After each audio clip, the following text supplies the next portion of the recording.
64 करोड़ 30 लाख से अधिक श्रद्धालु वहाँ इन 45 दिनों में आके स्नान किया है। जिसकी जैसी आस्था है, जैसी दृष्टि वैसी सृष्टि। कोई ज़बरदस्ती थोड़ा है, हमने थोड़ा बोला कि आप आइए। वेस्ट बंगाल की गवर्नमेंट ने, चाहे वह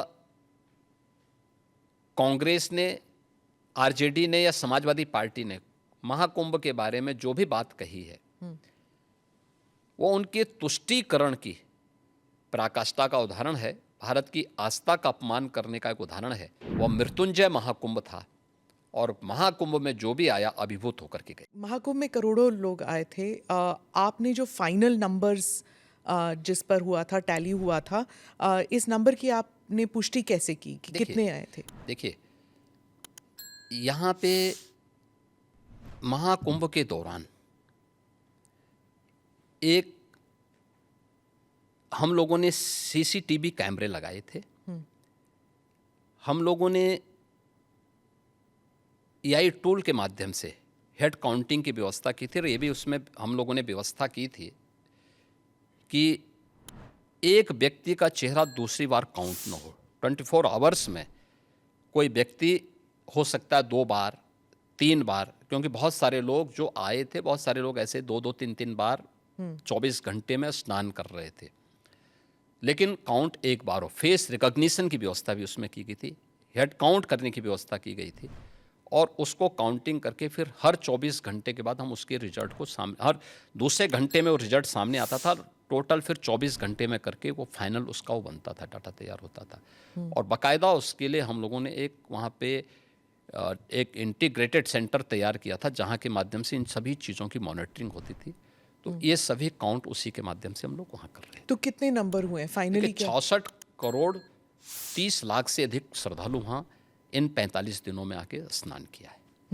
और ये इंटरनेशनली भी बहुत बड़ी न्यूज़ स्टोरी बन गई थी, क्योंकि यूरोप अगर पूरा मिला दिया जाए फिर भी इतने लोग नहीं हैं जितने कुंभ के लिए आए थे। कुंभ के बारे में और कुंभ की विराट स्वरूप के बारे में वही बोल सकता जो कुंभ में गया होगा। जी जी। बाकी लोगों के लिए यह अविश्वसनीय लगेगा। जैसे महाभारत युद्ध के दौरान भगवान को अपना विराट स्वरूप दिखाया भगवान ने, तो उस विराट स्वरूप को 3 ही लोग देख पाए थे। अर्जुन देख पाए थे, संजय देख पाए थे और भगवान वेदव्यास देख पाए थे।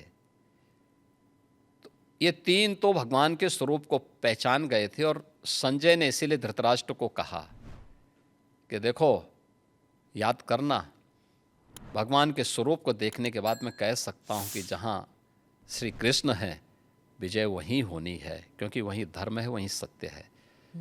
और कुंभ के बारे में वही बोल सकता है जो कुंभ का दर्शन जिसने किया होगा। कांग्रेस और बाकी जो अपोजिशन पार्टीज है, वो कह रही थी महाकुंभ, मतलब कुंभ कई बारी हो चुका है, ये महाकुंभ जो है वो एक देखिए, जिसकी जैसी आस्था है, जैसी दृष्टि वैसी सृष्टि। कोई ज़बरदस्ती थोड़ा है, हमने थोड़ा बोला कि आप आइए। जो आते थे उनके नेतागण बहुत सारे आए, उनके जो नेता थे, उनके मंत्रीगण आए थे, डिप्टी सीएम आए थे, बहुत सारे लोग आए थे, उनके मुख्यमंत्री भी आए थे कांग्रेस के बहुत सारे। वे तो आके अभिभूत होके गए।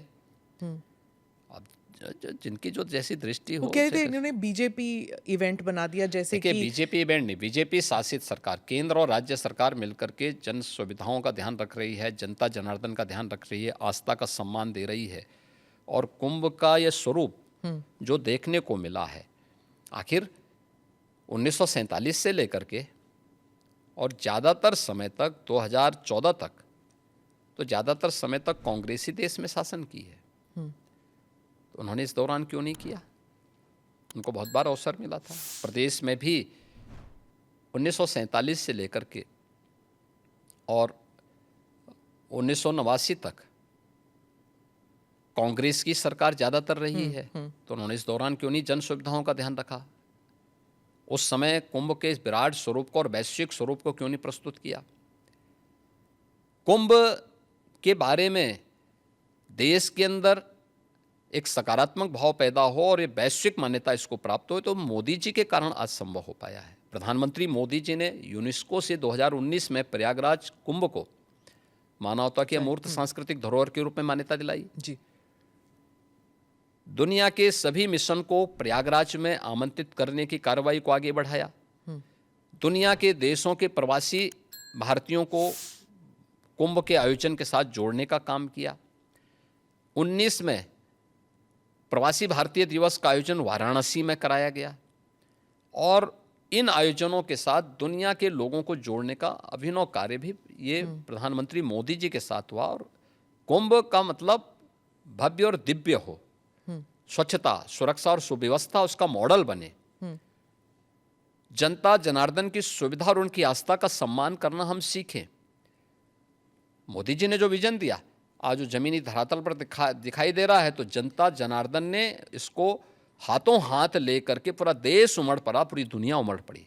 जो हादसा हुआ था महाकुंभ के दौरान, कुछ लोगों की मृत्यु भी हुई थी, आपने जांच बिठाई थी, उसके बारे में कुछ अपडेट बताएंगे? देखिए, वह एक जुडिशल कमीशन है और उसमें माननीय उच्च न्यायालय ने भी और सुप्रीम कोर्ट ने भी जो उसके बारे में डायरेक्शन दिए थे उसके अनुसार वो अपना काम कर रहा है। हमने 1 महीने का समय दिया था, माननीय उच्च न्यायालय ने कहा कि नहीं, 1 महीने नहीं, इसको कुछ और समय देकर के उसका विस्तार देकर कुछ उन्होंने नई चीज़ें उसके साथ जोड़ी है, तो उसके अनुसार वो कार्य कर रहा है।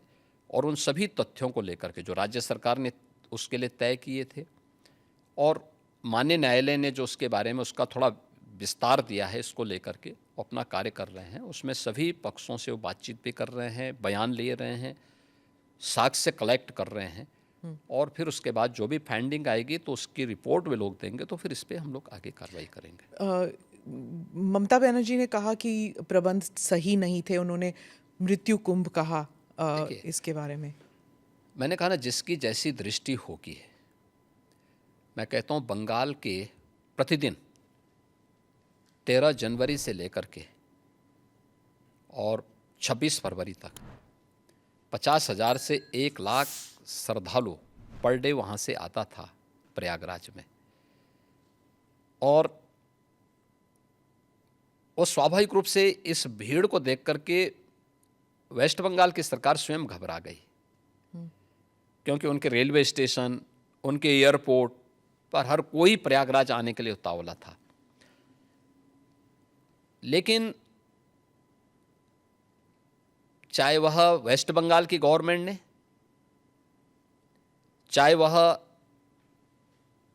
कांग्रेस ने, आरजेडी ने या समाजवादी पार्टी ने, महाकुंभ के बारे में जो भी बात कही है वो उनके तुष्टीकरण की पराकाष्ठा का उदाहरण है, भारत की आस्था का अपमान करने का एक उदाहरण है। लेकिन महाकुंभ ने साबित किया है कि नहीं, वह मृत्युंजय महाकुंभ था और महाकुंभ में जो भी आया अभिभूत होकर के गया। मृत्युंजय महाकुंभ। मृत्युंजय महाकुंभ।